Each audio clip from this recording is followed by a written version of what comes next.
On this episode of Two Tickets, Please. I did see Empire and all the way from there, so that really gave me those nostalgia feels. It really was cool to see. Love the puppetry. I know it's a puppet, and I don't care. I don't care I either. simply don't care.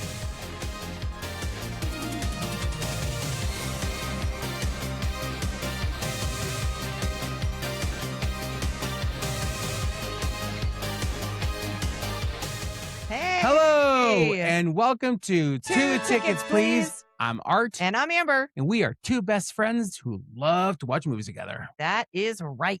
And Miss Amber, what do we have on deck today? Oh, you know, it ain't going to be a Two Tickets, Please year of podcasts without some Star Wars in here. So we've got The Mandalorian and Grogu. Oh, I've been waiting for this one. Yep. Ever since the first time I saw the trailer. Waiting for it. Speaking of trailers, take Hey, a guys. moment to check it out with us. Come on, John. Don't they understand he's 100 years old already? Come on now. That was awesome. Amazing. All right. And we're back. And we're back. Magically. So, right? I Ooh. love that was good. All right. So let's talk about The Mandalorian and Yeah. Grogu. Directed by our friend Jon Favreau. Yes. Favreau. As Favreau does. As he does. Starring the amazing Pedro Pascal, a.k.a. the internet's daddy or Mhm. zaddy, however you want to say it. One of our biggest allies. Yeah, that is correct. And what's really cool about this is we've got some great voice work done by Jeremy Allen White playing Rhoda the Hutt. We've got Martin Scorsese coming in with a little voice work, which was pretty cool. And on screen, we've got the goddess of sci-fi herself, Miss Sigourney Weaver. So, gosh, she's still beautiful. Oh my gosh, Like, she's seriously? amazing. Beautiful. And of course, for those of you that don't know, The Mandalorian, I don't know where you've been if you don't know. Where you guys been? Right? Where you guys been? You've been watching us. I hope. The Mandalorian was a show that came out on Disney Plus, and there were 2 seasons. This is when everybody met Baby Yoda, which is what everybody called him until we found out what his name actually was, which, spoiler alert, it's Grogu. Yeah. Hence the title of the movie. Well done. Well, thank you. Some sleuthing there. See how I did that? I Yes. searched it on the Intergoogle. He's a smart girl. I do my best. So this is a story about Mando, right? Our lovely Mandalorian, Yep. who is roaming the universe with his apprentice Grogu, and they are embarking on an exciting new adventure. Da, da, da. And that's the movie. That's the movie. You're welcome. I did that Yep. for you. Cool. All right, then. Well, Miss Amber, Yeah. why don't we kick it off with you? I'm going to ask you what you liked about the movie. Oh, thank you for asking. You're welcome. All right. So let's get into what I liked about this movie. So Grogu is adorable. Always. He's totes adorable. So I love that. And I'm sorry, but I grew up with the Muppets. I grew up with Jim Henson. So puppeteering and the puppetry, Mhm. puppetry in motion, Wow. right? Of some of the Star Wars effects has always been something that's near and dear to my heart. It brings me back to my childhood with the way some of these creatures, some of these machines move, some of the sounds, the little doodly loops, beeps, beep, beeps make me super, super happy. And I think pretty there's a good. lot of fun action in this movie. Yeah. And so for me, I really enjoyed that aspect of the film. Awesome. What'd you like? First, wow, there were so many things I liked. I did like the fact that for most of the puppetry that was in there, that it stayed in. They didn't over CGI those main things. It really brought back the old Yoda feels, Yes. especially with the cane that Grogu at some point in time gets in the movie. Just, it brought back everything when I saw Yoda for the first time in The Empire Strikes Back. I didn't get to see Star Wars in the theater because I was too young at the time. Yep. But I did see Empire and all the way from there. So that really gave me those nostalgia feels. It really was cool to see. Love the puppetry. I know it's a puppet and I don't care. I don't care I either. simply don't care. No. So I love that. I also truly loved whoever did the score for this movie. Good call. Did a great job because not only did they change it up so it didn't feel like a cookie cutter Star Wars movie when it comes to all the nostalgia things that we hear, they did a good job of blending the new with the old as well. But the score was awesome. very, very blending of 80s. Sometimes you got the sounds of Blade Runner in there.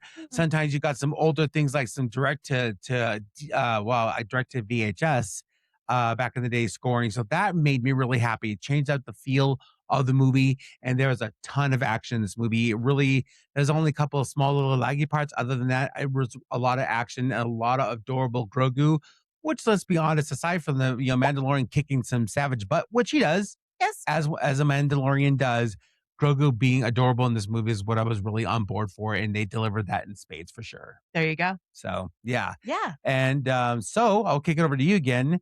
What didn't particularly hit very well for you in this movie? Okay. I feel like I'm going to have a hot take here, and I feel like we might be on different pages Okay. for this. All So are right. you ready for it? Yes. I thought this movie was kind of boring. Ah. Okay. Here's the thing. Pedro Pascal in a helmet has this like weird ASMR voice, He does. and Grogu doesn't talk, which we know, and we've watched, through the episodes. And I did enjoy, both seasons of The Mandalorian, the TV show. I just felt the pacing was off on this movie. Like yes, there's some amazing action scenes, but even they didn't feel. I felt more excitement watching the trailer and how it was cut together and how it was paced than I did watching the movie. Yes, there were some cool fight scenes. I'm not a big fan of shaky cam action scenes where they do things where you can't really see what's happening. There were a couple of moments and a couple of fights in this where I was like, I literally don't know what's happening because I can't see it. And so I don't enjoy that. But for me, I felt this movie was really, really slow paced, and it felt really long to me. And anytime I start questioning how long I've been sitting in a movie theater, that's a red flag for me. So yeah. So for me, I expected more. I mean, that trailer was action packed, and I really thought there was going to be a lot of tension and Sigourney Weaver, and there was going to be a big mission, and we were gonna. I don't know. Yeah. Cool. All right. What about you? So for me, as I mentioned before in kind of my little portion, there was a couple of slow periods in there. And I would say the first part of it started off really fun and a lot of action. You got to see the Mandalorian doing his thing, Grogu being cute. But there was a good, I would say, 15, 20 minutes in there. In my opinion, could have been cut a little bit shorter. There was a slow part of it and everything. And the part about that was really slow for me. What affected me the most is that there wasn't character development. I don't mind you taking, bringing down throttling down a little bit here and there to bring in some character development. But honestly, when you're not really expanding so much on the characters, or even on new characters, it kind of drags. And you're right, because, I don't mind when you don't have a lot of speaking parts. One of my favorite movies in the world is WALL-E.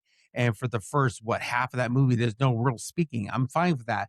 But there was character development. What it felt like to me was a really long regular episode of The Mandalorian. Yes. There's nothing super special. The plot and the premise felt like it could have been taken care of in a regular episode of The Mandalorian. Yeah, maybe an hour. And that's where it felt, I think it kind of feels like to me, maybe that was the intent, that they were going to get another season. They said, well, instead of that, let's go ahead and let's do a movie instead and call it good there. That's what it kind of felt like to me. I'm shocked. Yeah. I really didn't think that you were going to be on the same page with me in that instance. Like, shaky cam, that never bothers me. I'm totally down for this. No, I'm talking about the timing. Yeah. Well, true, but shaky cam was another thing that bothers you and everything. For me, I'm totally fine with shaky cam. If I could live through the Blair Witch Project, which is the shakiest of shaky cams of all time, I can kind of, and Cloverfield, I can clock one of these movies, not a problem. But for me, it just felt like it was a regular episode of Mandalorian, stretched a little too thin. Like, you're getting that nice little, like Buffy on the TV screen, and you put in the stretch mode on your TV to make it fill up the screen. That's kind of what it felt like for the episode. And that's the moment when half of our audience realized how old art was, because they don't know what stretchy screen is. Actually, no, you can totally do it on any screens. But you'll get it. You'll get it. But you're not that far behind me. Shoot. But it's true. It just felt like it was stretched a little bit too long and an episode. Now, bear that in mind. during my thought process, when I was kind of bored in some periods of this, I was thinking, it's like, what they could do to kind of help out theaters, honestly, is put something like this in the theaters. Like, okay, for the season finale, let's put it out at AMC. Come watch it there. And I think that would have been fine with that mindset. But this, that didn't hack it for me. This was an episode of The Mandalorian stretched too long. There you go. So sorry. I guess let's just say, would you give it a ticket? Heck yeah. Because it's Star Wars. They still scored it differently. They made it feel differently. I still enjoyed the parts that was still slow for me. I like this episode of The Mandalorian and Grogu. It's a little buddy movie, and I was down for it and everything. So that's one ticket for me. Okay. Well, based on my review and the fact, like I said, that I thought it was kind of boring, I would not give this a ticket. I would say wait till it comes out, watch it in your living room so you can pause it and go make some food and come back, or talk on the phone or do something else, because if you want to watch it, cool. It's definitely The Mandalorian, but I would not say spend your money to get a ticket to see this in the theaters. The diehards will have problems with it. Star Wars movies don't feel like special events anymore. It's so overly saturated. I want them to think a little bit more, quit focusing on the money and give us something. Because if you make an amazing movie that brings everyone to the theater, it's not overly saturated, you're going to make the money. So very true. So, okay. Well, then that's it. One ticket and one no ticket. One no ticket. So if you like listening to me and Art talk about movies, please follow us on social media. We are on Instagram, Facebook, and TikTok, and you are watching us here on YouTube.